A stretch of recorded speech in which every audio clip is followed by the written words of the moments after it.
Hello বন্ধুরা, good morning. তো good morning দিয়ে শুরু করলেও আজকে মর্নিংটা কিন্তু গুড ছিল না। তার কারণ জানতেই পারবে পুরো ভিডিওটা দেখলে। এখন বাজে সকাল 6টা, আর এখন আমি গোলুর জন্য খাবার বানাচ্ছি। কেন ভাবো সকাল 6টার সময় কে খাবার খায়?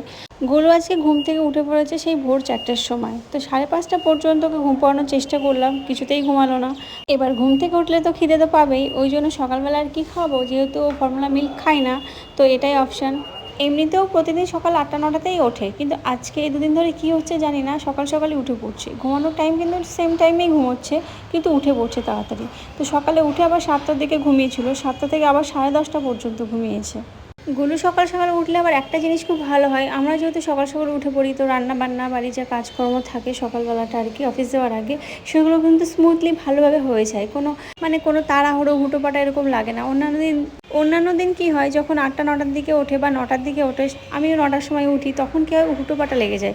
মানে আমার রেডি হওয়া, স্নান করা, খাবার প্যাকিং করা, আবার ওকে খাওয়ানো, ওকে স্নান করানো, মা স্নান করবে, কারণ আমি বেরিয়ে গেলে তো মা স্নান করার টাইম পাবে না, তখন খাওয়া হবে না, এই জিনিসগুলো হয়। কিন্তু একদিকে উঠে গেলে ভালো, আবার একদিকে খারাপ আর কি, ঘুমটা হলো না। 8টার দিকে উঠলে ঠিকঠাক হয়। এই দেখো এখানে দুষ্টুমি করছে ভোরবেলা উঠে, এটা 5টার সময়কার ভিডিও, আমাকে মারছে, দেখো কীরকম। রোজভাবে একটু ভালো করে সুন্দর করে ভিডিও বানানো, সেই টাইম আর হয় না, এত হুটোপাটা লেগে যায় সকালবেলা। আজকে লাঞ্চে ছিল দেখো আমার ঘ্যাটকুলের তরকারি, ভাজা আর কি, আর ছিল ওলের ডাঁটা, আর হচ্ছে মাছের ডিমের ঝোল। এর সাথে মাছও রয়েছে, কিন্তু ওই মাছ আমি খাই না, ওই জন্য আমি শুধু মাছের ডিম নিলাম, মাছটা মা খাবে। আমি রান্না করলে কি হয়, এক তরকারি রান্না করি, হয় মাছ, না তো ডিম, না তো মাংস, এরকম হয়। কিন্তু মায়েরা রান্না করলে তো একটু সবজি টবজি থাকবেই, আর সবজি টবজি হলে খাওয়াটাও ভালো হয়, কিন্তু করতে পারি না, আর করতে ভালো লাগে না, ওই জন্য করা হয় না। তো এটাই হচ্ছে আমার এখন রেগুলারের ডিউটি আর কি, রুটিন বলতে পারো। এই একই কাজ আমার, প্যাকিং করো আর অফিস যাও, অফিস গিয়ে খেয়ে দিয়ে বাড়ি চলে আসো, ব্যাস এইটুকুই। আর এই যে দুধের টিফিনটা নিয়ে এলাম, ক্যানটা, এতে করে দুধ নিয়ে আসবো। আমার অফিসের সামনেই একটা জায়গা থেকে একদম গরুর দুধ দুইয়ে দেয় আমার সাথে সাথে চোখের সামনে, সেটা দেখে নিয়ে আসি আর কি।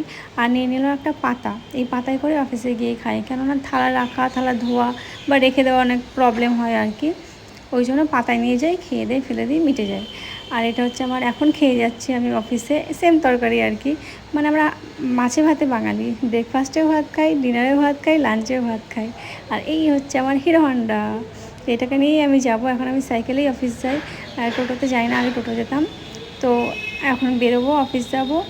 আর আর এই যে সোজা হচ্ছে আমার রাস্তা, বেশি দূর না, 10 মিনিট মতো লাগবে, বেশিক্ষণ লাগবে না। তো আমি গেটটা লাগিয়ে দিলাম বাইরে থেকে, আর মা ওকে রান্নাঘরে নিয়ে গেল, কারণ রান্নাঘরে ওর জিনিসপত্র দেখতে খুব পছন্দ করে। আমি যে চলে যাচ্ছি সেটা যদি চোখে দেখে একবার, ব্যাস সেইটাই মাথায় ঘুরবে সারাদিন, আর কান্নাকাটি করবে। ওই জন্য ওকে লুকিয়ে আমি যাই, ওর সামনে কখনোই যায় না। ওর বাবা গেলেও ওকে সামনে দিয়ে যায় না, ওটাই ভাবতে থাকে আর কান্না করতে থাকে। একদিন গেছিলাম, সেদিন পুরো দিনটাই মোটামুটি কেঁদেছে। আর আমি অফিস চলে এসেছি। তো এখন টাটা, বাই বাই, দেখা হবে নেক্সট ভিডিওতে।